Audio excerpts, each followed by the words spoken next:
Let's make a savory breakfast bake. It's been one of my family's favorites for years. It's even done a 13-hour road trip. Let's make it in 5 easy steps. Step 1 is to prep your meat and your veggies. Brown that sausage and sweat those veggies.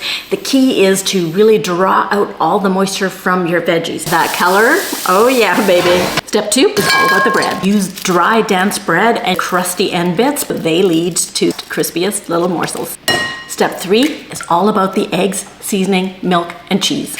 The eggs hold this dish together, make it delicious and nutritious, and give it a little bit of lightness so it's not dense brick at the bottom of your pan. Let's add some seasoning. Hot mustard powder, black pepper, cayenne pepper, my fresh nutmeg. Fresh or dried thyme. Let's give that a little whisk. Let's add our milk and our cheese. Cheddar, feta, and Parmesan. Now keep a little bit of that cheese for a little sprinkle on top. Step number 4 is when we bring it all together.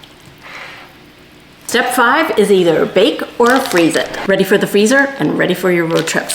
Check out the baked version. Oh, it looks so beautiful.